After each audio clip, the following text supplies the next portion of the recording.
오늘 저는 아버지 품으로 라는 제목으로 여러분과 함께 은혜를 나누고자 합니다.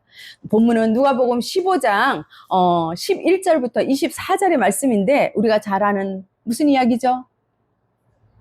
돌아온 탕자 이야기입니다. 그런데 여러분, 우리가 중요한 거 있습니다. 제가 말씀을 드릴게요. 우리가 성경을 읽을 때는 반드시 살펴보아야 할 것이 있습니다.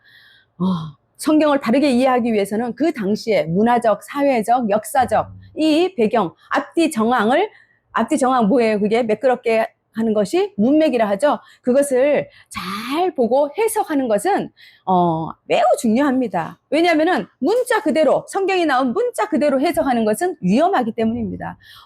그래서 심지어는 그 문자 그대로 해석하다가 이단에 빠질 우려가 있기 때문입니다. 왜냐하면 본문이 전하려는 전체적인 의미를 제대로 파악하지 못하고 한 구절, 한 문자만 따서 해석하는 것은 위험합니다. 성경은 하나님의 말씀임에 틀림없지만은 특정 시대와 문화 속에서 기록된 것이기 때문에 오늘날의 시각으로만 해석해서는 그 깊은 뜻을 온전히 이해할 수가 없습니다. 그래서 따라서 당시의 시대적 배경과 어떻겠습니까? 상황과 그런 것을 모든 것을 고려해서 성경이 참된 의미를 어떻게 얘기를 하나 그것을 잘 깨닫고 오늘 우리 삶에 올바르게 적용할 수 있는 것입니다. 제가 신대원을 다닐 때요, 신약 서론에 그걸 가르쳤던 교수님이 계셔요. 그 교수님이 맨날 수업에 들어오면 그러시는 거예요. 역사적, 문화적, 또 뭐 사회적 배경이 중요합니다, 여러분 하고 말씀을 하셨어요. 그 뭐 하도 말씀하셔갖고 제 머릿속에 입력돼 있는데 제가 지금 생각하면 그것이 얼마나 감사한지 모릅니다. 그것만 남아도 큰 수익을 얻은 거죠. 자, 그 본문이 기록된 당시의 유대 사회는 가부장적 구조, 그것이 매우 뚜렷한 사회였습니다. 아버지가요, 가정의 절대적인 권위자였으며 가족과 재산, 명예를 책임지는 중심 인물이었습니다. 또렷한 율법, 그러니까 율법을 철저히 따르고 정결 규례에 따라 깨끗한 것과 부정한 것을 엄격히 구별하고 지키는 삶을 중요하게 여겼습니다.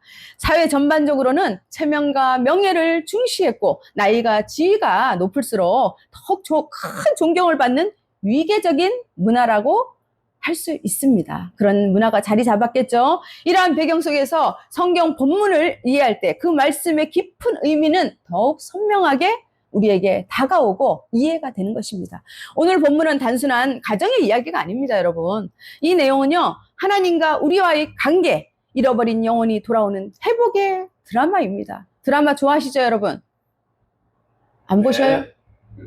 혼자 좋아하시는 다 드라마 좋아하실 거예요. 한번 기대해 보세요. 사랑하는 여러분, 우리 하나님은 사랑의 아버지이십니다. 어떤 사람에게 두 아들이 있었습니다. 그 아들이 아버지에게 말을 합니다. 아버지, 제게 물려줄 유산을 지금 주세요. 이제 더는 집에서 살고 싶지 않습니다. 제 인생은 제 거니까 제 마음대로 살아보고 싶습니다. 이렇게 말하는 것은 자기의 분깃을 미리 요구한 것은 작은 아들의 행동이 미리 계획된 것임을 알 수가 있습니다. 그 당시 유대 사회는 아버지가 절대적인 권위를 가진 가부장적 구조였습니다. 그랬다고 말씀드렸죠. 유산은 아버지가 돌아가신 후에야 받을 수 있는 것이기 때문에 살아계신 아버지에게 유산을 달라고 아들이 말하는 것은 이렇게 들렸을 것입니다. 아버지, 저는 아버지를 죽은 사람처럼 여기겠습니다. 생각합니다. 더 이상 아버지 아래 살고 싶지 않습니다. 이 뜻입니다. 이것은 단순한 요청이 아니라 극심한 불효이자 모욕이자 아버지의 관계를 끊겠다는 선언이었습니다. 아버지는 너무나 기가 막혔겠죠? 생각을 해보세요. 그런데 우리 애가 그랬다고 생각. 기가 막혔지만 말없이 아들을 바라보며 조용히 이렇게 말했습니다. 아이고, 그래, 알겠다. 네가 그렇게 원한다면 주마. 그러고는 재산을 나누어 줬습니다. 자식 이기는 부모 있습니까? 혹시 계시면 손 들어보시기 바랍니다. 여기에는 있을 것 같은데 없네요. 다 없습니다. 이 아버지도 결국 아들의 고집을 받아들였습니다. 며칠 뒤 둘째 아들은 짐을 쌌습니다. 신났습니다. 콧노래를 불렀어요. 설레는 마음에 발걸음은 가볍고요. 표정엔 기대감이 가득합니다. 자, 아주 멀리 떠났습니다. 아버지의 품을 벗어나서 자신만의 인생을 살아보겠다고 정정당당하게 행복을 찾아 나가선 것입니다. 먼 나라는 단순한 장소가 아닙니다. 아버지를 떠난 마음의 상태인 것입니다. 이제 그는 아버지 없이 자기 마음대로 살려는 삶의 주인이 되려는 것이었습니다. 그러고는 그곳에서 가진 돈을 모두 흥청망청 써버렸습니다. 흥청망청이 뭡니까? 자기 멋대로 아무런 계획도 없이 절제도 없이 그죠? 그냥 마음 내키는 대로 다 쓰는 거죠. 그는 마음껏 인생을 즐겼습니다. 와, 이런 세상이 있다니 역시 선택을 잘한 것 같아. 신났습니다. 자유롭고 신나고 뭐든지 될 것 같았습니다. 술, 여자, 파티, 도박, 그렇게 시간은 흘러갔습니다. 돈도 함께 사라졌습니다. 친구들은 그가 돈이 있을 때만 곁에 있었습니다. 마침 재산이 다 떨어질 때쯤 그 나라에 큰 흉년이 들었습니다. 이제 아들에게 남은 건 무엇일까요? 빈 주머니, 끝없는 굶주림이었습니다. 굶어 죽게 된 그는 결국 한 농장에 들어가서 돼지 치는 일을 하게 됩니다. 왜요? 왜 그럴까요? 죽지 않으려고. 그렇죠. 역시 먹고 살려고. 살기 위해서. 그 당시 돼지는요, 부정한 동물로 여겨졌기 때문에 돼지를 치는 일은 유대인에게 가장 수치스럽고 아주 천한 일이었습니다.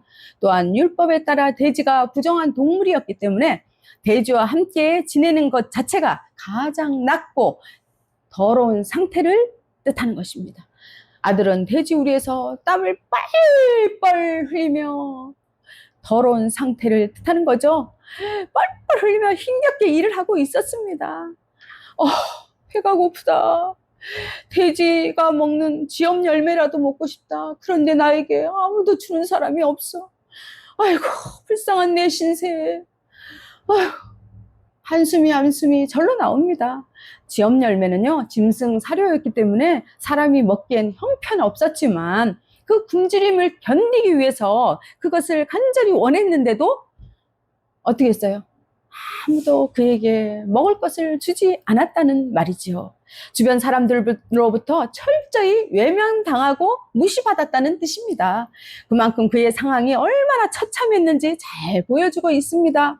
이 모습은 바로 무엇일까요? 하나님을 떠난 인간의 실상을 보여주는 것입니다. 자기 욕망을 위해서, 또 자기의 이익을 위해서, 또 자기의 행복을 위해서 모든 것을 쓰고 결국엔 어디에 있습니까? 결국엔 돼지 먹이통 앞에까지 가는 것입니다. 죄는 그렇게 우리를 파괴하는 것입니다. 자유롭게 살고 싶었지만 자유는 없습니다. 여러분, 하나님 없이 사는 인생은 결국 비참해지는 것입니다. 믿으십니까?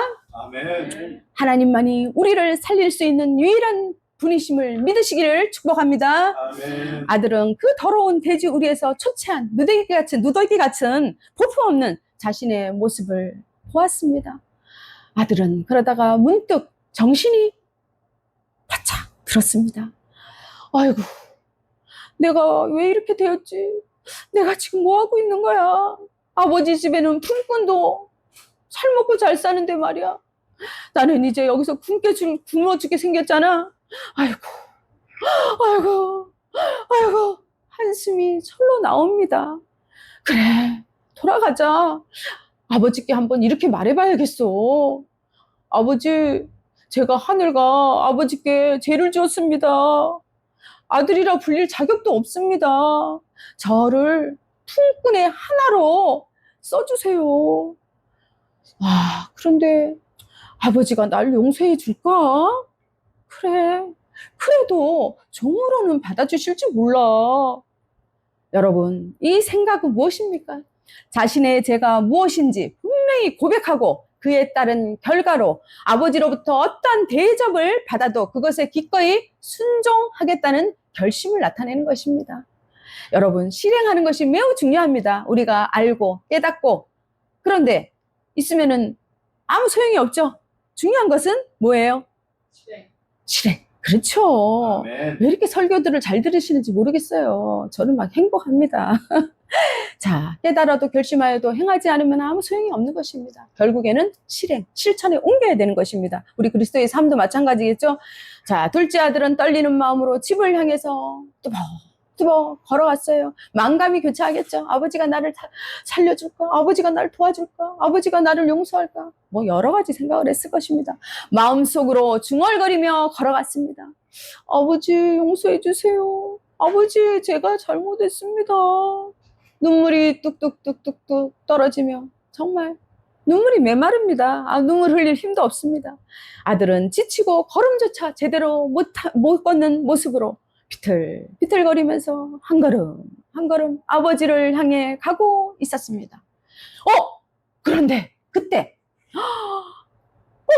아니 저게 누구야? 내 아들이다. 내 아들이야. 멀리서 그를 보고 아버지가 달려갑니다. 체면도 없이 있는 힘을 다해서 달려갑니다. 아들아, 네가 돌아왔구나. 아이고 내 아들, 네가 살아 있었구나. 어디 보자. 내 아들, 내 사랑하는 아들아. 아이고 우리 내 아들, 내가 아버지가 얼마나 기다리는지 아냐. 아버지는 아들을 껴안고 입을 맞추며 눈물을 흘립니다. 아무런 책망도 하지 않습니다. 아들 몸에서 나는 고약한 역겨운 냄새도 문제가 되지 않습니다. 아버지의 사랑이 아들의 그 추한 모습을 온몸을 감싸 안았습니다. 그 당시 유대 사회에서 체면과 권위는 아버지의 가장 중요한 덕목이라 했습니다. 존엄한 가장이 달려간다는 그 행동 자체가 어떻게 해요? 체면을 버리는 것입니다. 그 아들과 접촉하는 것은 뭐예요? 정결규례상 금기에 가까운 행위였습니다. 하지만 여러분, 돌아온 아들에게 아버지는 어땠습니까? 명예도 체면도 다 내려놓고 오로지 사랑하는 아들에게 집중했습니다. 이는 단순한 한양이 아닙니다. 진정한 한대입니다. 한대가 무엇입니까? 마음으로 맞아들이고 끝까지 돌보는 사랑을 말합니다. 제가 전에 어린이집을 하고 있을 때였습니다. 많은 아이들, 그때는 아이들이 참 많았어요. 많아갖고, 아이들을 뭐 상담하고 또 돌보고, 뭐 일이 많습니다. 또 막 그러고 이제 저녁에, 많은 아이들을 돌보고, 늦은 밤에 집에 돌아오면은, 우리 두 아이가, 아들과 딸이 잠든 채 저를 기다리고 있곤 했습니다. 그런데 또 시간이 지나고 어느 날 집에 돌아와 보니까요, 두 남매가 엄마 없이 손을 꼭 잡고 잠들어 있는 모습을 보았습니다. 씻지도 않았는지 얼굴에 막 때가 묻고, 그 다음에 손에도 뭐 꾸역꾸역 이렇게 지저분하게 게 묻어져 있었습니다. 막 뭐 이렇게, 색연필 같은 것도 막 묻어 있고. 그래서 그 모습은 정말 사랑스러움을 뛰어넘어 제 마음을 찢어지게 했습니다. 제가 쳐다보면서 사랑하는 우리 이쁜 아들, 딸아, 엄마가 사랑해 라고 하면서 그리고 미안해 아가들아, 그 말을 전하며 아이들의 모습을 바라보는데 갑자기 불쌍하다는 마음과 함께 눈물을 멈출 수가 없는 거예요. 그래서 다친 것도 아니고 굶은 것도 아니고 어디 엄마를 잃어버린 것도 아닌데 그저 엄마들 기다리다가 잠든 아이들의 모습이 왜 그렇게 가슴 아프고 애처롭게 느껴졌는지 알 수가 없습니다. 그 순간 저는 비로소 아버지의 마음, 하나님 아버지의 마음을 깨달았습니다. 바로 이 마음이구나. 이유도 없이 불쌍히 여기고 조건도 없이 사랑하시는 그 긍휼의 마음, 그것이 바로 우리 아버지의 깊고 따뜻한 사랑임을 깊이, 가슴 깊이 느끼게 되었던 것입니다. 자, 본문에서 아버지가 뛰어오는 모습은 세상이 거부한 자를 먼저 품으시는 하나님의 사랑입니다. 율법보다 은혜가 앞서는 복음의 본질을 보여주는 장면이죠. 우리가 죄보다 더 빠르게 달려오시는 분, 바로 그분이 누구셔요? 하나님 아버지이십니다. 정답! 하나님 아버지, 나의 아버지이신 것입니다. 그분이 분명 나의 아버지이심을 믿으시기를 축복합니다. 아멘. 하나님은 고쳐서 받아주시는 분이 아닙니다. 받아주셔서 고쳐주시는 분이십니다. 하나님, 제가 조금만 이따 갈게요. 제가 좀 너무 부족해서요. 제가 조금 다듬어서 찾아가겠습니다. 그런데 언제요? 아버지. 그렇죠. 내가 날 다듬을 수 있나요? 내가 날 다듬을 수 있어요? 내가 날 고칠 수 있어요? 없습니다. 아닙니다. 나를 다듬고 고칠 수 있는 분은 오직 하나님 아버지 한 분밖에 없습니다. 언제 아버지께 가야 할까요? 바로 지금. 아멘. 역시 밤을 새서 공부를 하시더니 바로 지금 이 순간입니다. 본문에서 둘째 아들은 고백합니다. 아버지, 제가 하늘과 아버지께 죄를 지었습니다. 저는 아버지의 아들이라 불릴 자격도 없습니다. 둘째 아들의 고백이 아버지의 마음을 감동시켰습니다. 우리도 그렇지 않습니까? 우리의 자녀들이 와서 그렇게 막 얄밉게 굴고 그냥 아주 그냥 하지 말라는 거 하다가도 와서 엄마 잘못했어. 아빠 잘못했어요. 이 말 한마디면 끝입니다. 그죠? 박정희 집사님 아닌 것 같아? 그런가요? 마음이 다 녹아지죠. 자, 본문을 보니 아버지가 신이 났습니다. 여봐라, 풍악을 울려라. 뭐 이런 분위기입니다. 자, 아버지의 사랑은 사람을 여러 가지로 변화시킵니다. 눈물도 흘리게 하고요. 덩실덩실 춤도 추게 하고요. 그 다음에 큰 소리로 종들을 불러 모으기도 합니다.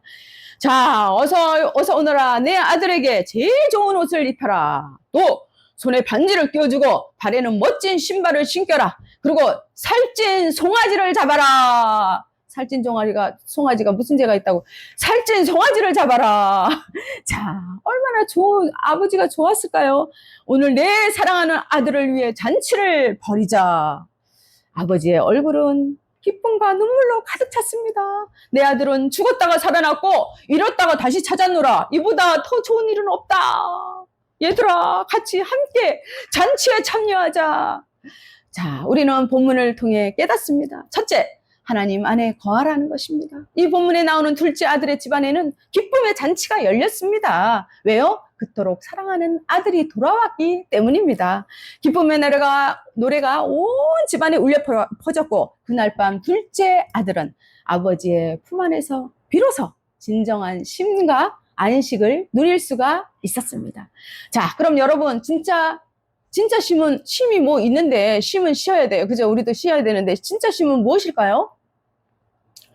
우리가 쉼을 통해서 회복을 원합니다. 회복하기 위해서 쉬잖아요. 그죠? 자, 그래서 우리는 가끔 가다 보면은 영화도 보고 쇼핑도 하고 또 휴양지에 여행도 갑니다. 때로는 그것이 필요합니다. 그러나 그것은 잠시의 쉼인 것입니다. 아버지 안에 있을 때 주어지는 은혜가 진정한 쉼인 것입니다. 믿습니까? 아멘. 육체뿐 아니라 영혼까지 깊이 쉬는 평안한 밤이었습니다. 아들은 성도 여러분, 영원한 안식과 참된 쉼은 오직 살아계신 예수 그리스도 안에서만 얻을 수 있음을 믿으시기를 축복합니다. 아멘. 우리가 그분 안에 거할 때 불안과 초조와 염려와 걱정은 물러갑니다. 기쁨과 소망과 사랑과 용서와 참된 열매를 맺게 되는 줄 믿습니다. 아멘. 지금 이 순간 하나님께서 말씀하십니다. 사랑하는 딸아, 사랑하는 아들아, 내가 너를 사랑한다. 내게로 오라. 내가 너희를 쉬게 하리라. 라고 말씀하십니다. 요한복음 14장 14절을 보면요. 내가 주는 물을 마시는 자는 영원히 목마르지 아니하리니 내가 주는 물은 뭐라 그랬어요? 그 속에서 영생하도록 솟아나는 샘물이 되리라 라고 말씀하십니다. 네, 그렇습니다. 갈급함이 없는 평안과 만족은 바로 하나님 품 안에서 가능한 것입니다. 그 품을 사모하고 갈망하는 저와 우리 성도님 되시기를 축복합니다. 아멘. 하나님을 떠난 인간은 마치 모든 것을 얻을 수 있을 것 같지만 결국엔 허무와 절망 속에서 모든 것을 잃고 마는 것입니다. 그 길의 끝은 파멸이며 그것이 타락한 인간의 본성의 실상인 것입니다.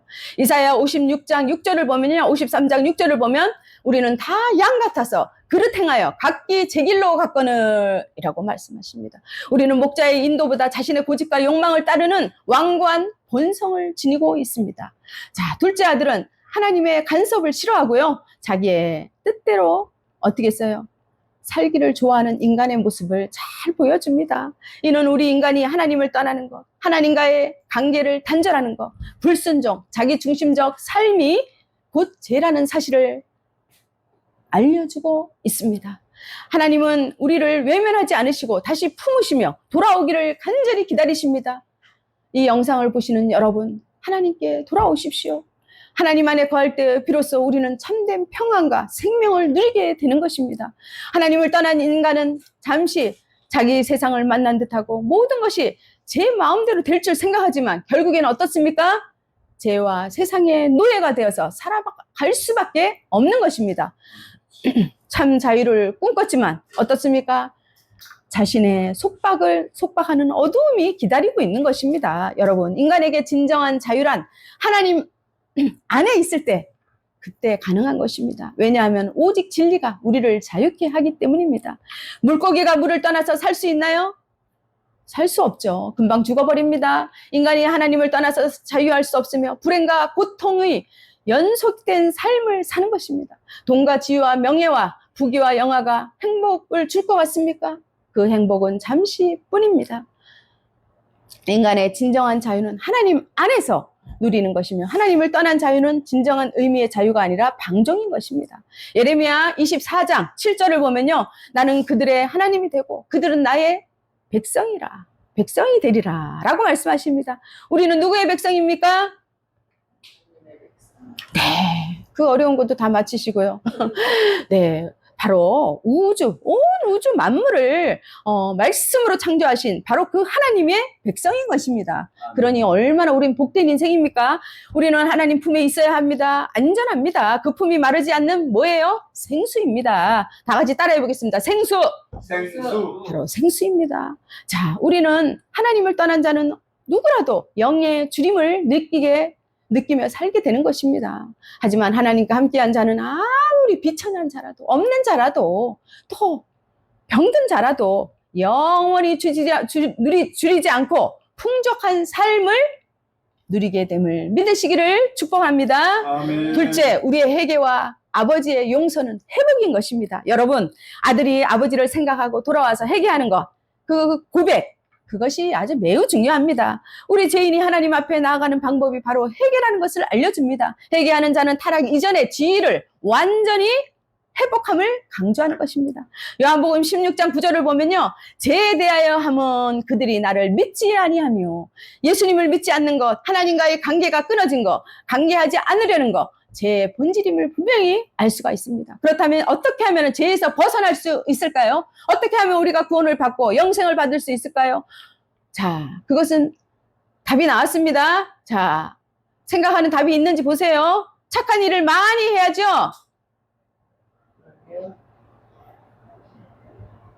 착한 일을 많이 하시는 분만 계셔갖고, 그렇지. 그런가 보다. 자, 헌금을 많이 해야 되죠? 네. 헌금을 많이 하면은 하나님께도 그냥 감사함으로 하면 좋죠. 근데 자, 간단합니다. 생명의 근원이 되시는 예수님을 믿으면 되는 것입니다. 그 믿음은 값없이 주시는 하나님의 선물인 것입니다. 선물은 어떻습니까? 주는 사람도 행복하고 받는 사람도 행복한 것입니다. 선물은 그 어떤 대가가 있습니까? 없습니다. 말 그대로 거저주는 것입니다. 그런데 우리는 구원해 주신 하나님의 은혜에 감사하게 선행을 힘써야 합니다. 그래서 성경에서 중요한 것은 따라해보세요. 선구원, 선구원, 후 율법. 후 율법. 예, 먼저 하나님께서 구원해 주시는 거죠. 구원해 주시고 그 다음에 하나님께서 우리에게 복을 주시려고 또 율법을 주시잖아요. 그 율법을 지키고 사랑하고 나누고 베풀고 이렇게 사는 것입니다. 여러분, 죄에서 돌이켜 내 생각, 내 뜻대로 하는 삶의 방향에서 돌아서서 누구에게로? 하나님에게로 향하는 그것이 바로 회개인 것입니다. 하나님의 관계가 회복되는 것입니다. 마가복음 1장 15절을 보면요. 회개하고 복음을 믿으라 라고 말씀하십니다. 하나님께로 돌이켜서 예수님을 믿는 것이 바로 구원의 길입니다. 여기서 돌이킨다는 것은 무엇입니까? 그 속에 회개와 믿음이 포함되어 있는 것입니다. 성경은 누가복음 15장 7절에 내가 너희에게 이르노니 이와 같이 죄인 하나가 회개하면은 하늘에서는 회개할 것이 없는 의인 99을 인하여 기뻐하는 것보다 더하리라 라고 말씀하십니다. 아유, 너무 귀한 말씀입니다. 이 말씀을 읽으면 막 벅차지 않으세요? 저 혼자 벅찬가요? 네, 아버지의 모습은 죄인을 향한 하나님의 자비의 기다림과 용서하시는 사랑을 보여줍니다. 하나님을 떠났던 그 죄인인 우리가 죄악의 길에서 돌아서기를 하나님께서는 어떻게 해요? 손꼽아서 기다리고 계시는 것입니다. 돌아올 때 지난 허물을 따지죠, 하나님께서. 하나님은 기억지 아니하시고 영접하시는 것입니다. 또한 하나님의 사랑을 얻기 위해서는 무엇보다도 자신의 허물을 깨닫고 회개해야 합니다. 아버지께 돌아와서 무릎을 꿇어야 하는 것입니다. 그 넓은 품에 안겨야 하는 것입니다. 성도 여러분, 교회에 나와 있지만 기도하지 않고 말씀을 멀리하고 계십니까? 우리 교회는 뭐 말할 필요가 없죠. 필사를 너무너무 열심히 하고 계시니까, 그죠? 응. 정말 은혜입니다. 저도 필사를 안 하고 있는데, 감사합니다. 자, 하나님 없는 삶에 익숙해 있습니까? 혹시 여러분, 지금 돼지 우리에 앉아 계시진 않나요? 겉은 멀쩡한데, 속은 공허하고 지쳐있진 않습니까? 내 상황이 부끄러워서 정말 남들에게 들킬까봐 불안해 하십니까? 정말 견디기 힘든 정도로 몸과 마음이 지쳐 있습니까? 하나님께 돌아오십시오.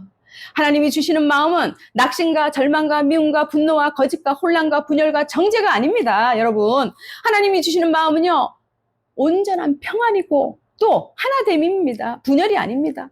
소망을 기대하는 믿음이요, 확신과 사랑인 것입니다. 믿습니까? 아멘. 여러분, 하나님 아버지의 품을 사모하시길 바랍니다. 하나님은 우리의 상한 마음을 치유하시는 분이십니다. 그분의 품은 우리가 살아갈 수 있는 유일한 길임을 믿으시길 바랍니다. 아멘. 지금 이 시간 아버지께 나아가기를 축복합니다. 하나님은 우리의 무거운 짐을 대신 져 주시는 분입니다. 내가 감당할 수 없는 문제요, 도저히 해결할 수 없는 어려움이요, 나의 슬픔과 고통을 하나님은 누구보다 잘 알고 계십니다.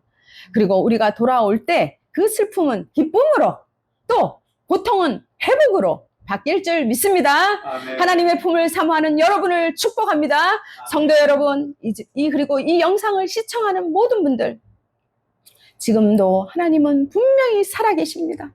우리의 진실한 회개를 기쁨으로 받아주시는 분임을 믿으시길 바랍니다. 아멘. 사랑의 아버지 하나님은 오늘도 여전히 우리를 기다리고 계십니다. 기다리는 게 중요합니다. 하나님은 여전히 기다립니다. 어떻게 해요? 손꼽아서. 그분은 다른 누군가의 아버지가 아니라 바로 나의 아버지이심을 기억하시기 바랍니다. 참된 회개의 고백은 나를 살리고 나를 새롭게 변화시키는 능력인 것입니다. 이 회개는 우리 가정을 살리고요, 우리 사회와 나라와 민족을 살립니다. 나아가 전 우주를 회복시키는 시발점이 되고 시작점이 됨을 믿으시기를 축복합니다. 아멘. 누가복음 15장 10절을 보면요, 내가 너희에게 이르노니 이와 같이 죄인 한 사람이 회개하면 어떻게 해요? 하나님의 사자들 앞에 기쁨이 되느니라 라고 말씀하고 있습니다. 그렇습니다, 여러분. 하나님 아버지는 용서의 하나님, 언제나 변함이 없으시는 하나님이십니다. 왜 기다릴까요? 하나님은 단순한 용서 그 이상의 자녀와의 끊어진 관계를 회복하기를 원하시는 것입니다. 어서 와라, 어서 와라. 하나님의 뜻은 인간을 포함해서 모든 피조물, 하나님께서 만드신 모든 피조물의 전 세계가 회복되는 것을 원하십니다. 이 회복의 은혜가 오늘 이 시간 저와 여러분에게 임할 줄 믿습니다. 아멘. 자, 마지막입니다. 셋째, 여호와께 하나님께 돌아가야 합니다. 너희 심령이 어디를 향하고 있는가? 지금이라도 마음을 찢고 회개하며 그분께 돌아오는 것을 가장 기뻐하시는 것입니다. 요엘서 2장 13절을 보면요, 너희는 옷을 찢지 말고 마음을 찢고 너희 하나님 여호와께로 돌아올지니라 라고 말씀하고 있습니다. 회개의 시작은 뭐예요? 깨달음입니다. 깨달음. 고난은 축복의 시작이 될 수 있습니다. 세상에는 수많은 불행이 가득 차 있으며 때로는 이 불행들은 범죄한 인간이 하나님을 찾도록 동기를 제공하는 역할을 하기도 합니다. 이사야 55장 7절 보면 악인은 그 길을, 불의한 자는 그의 생각을 버리고 여호와께로 돌아오라 라고 말씀하십니다. 계속 오라고 하나님은 말씀하십니다. 회복을 원하시기 때문에 이사야는 그런 사람들에게 말합니다. 악의 길을 버리고 생각을 버리고 돌아오라. 그리하면 그가 긍휼을 여기시리라. 아멘. 그가 널 용서하시리라. 아멘. 자, 탕자가 돌아왔을 때 아버지는 그를 책망하거나 거절하지 않습니다. 이것은 이사야 말씀의 그대로입니다. 하나님은 통회하며 돌아오는 자에게 풍성한 긍휼과 자비와 용서를 베푸시는 줄 믿으시길 바랍니다. 아멘. 아버지가 아들이 돌아왔을 때 달려갔다, 껴안았다, 입을 맞췄다. 그 더러운 그 아들, 냄새나고 그런 아들을. 이 표현의 행동은 모두 아버지의 적극적인 행동을 묘사하는 것입니다. 이는 돌아온 아들을 맞이한 아버지의 기쁨이 어떠한가를 정말 잘 반영해주고 있습니다. 이러한 아버지 행동은 바로 하나님의 우선적 사랑을 묘사하고 있는 것입니다. 이 사랑은 회개한 죄인을 대하시는 하나님의 사랑을 의미하는 것입니다. 여기서 우리가 깨달아야 할 것이 있습니다. 우리에게는 어떤 의의나 공로가 있어서가 아닙니다. 무조건적 용납하시고 용서하시는 분이심을 믿으시기를 축복합니다. 아멘. 하나님을 떠난 자는 영적으로 죽은 자요, 회개하고 하나님께 돌아온 자는 죽은 자 중에서 부활한 것과 같은 것입니다. 내 아버지께 가리라. 이 고백이 바로 회복의 시작인 것입니다. 여러분, 하나님께 돌아오십시오. 회개는 죄책감이 아니라, 어떤 사람은 죄책을 계속 가지고 내가 잘못했어, 어떡하지, 이게 아닙니다. 회개는 하나님께 용감하게 둘째 아들처럼, 아버지 제가 잘못했습니다, 그 한마디면 됩니다. 소망의 무님을 믿으시길 축복합니다. 아멘.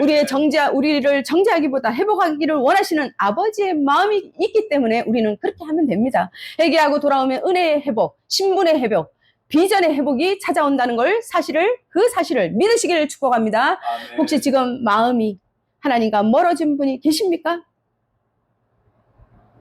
오늘도 하나님 아버지는 우리에게 말씀하고 계십니다. 무거운 짐진 자들아, 다 내게로 오라. 내가 너희를 쉬게 하리라 라고 말씀하십니다. 아멘. 나 이제 돌아가리라. 아버지 기다리시는 본향으로. 나 이제 돌아가리라. 아버지 안아주시는 본향으로. 나의 어리석은 지난 날을 이제 가슴 치며 회개하오니 나의 모든 죄를 용서하시고 그 사랑으로 감싸주소서. 그 사랑으로 감싸주소서.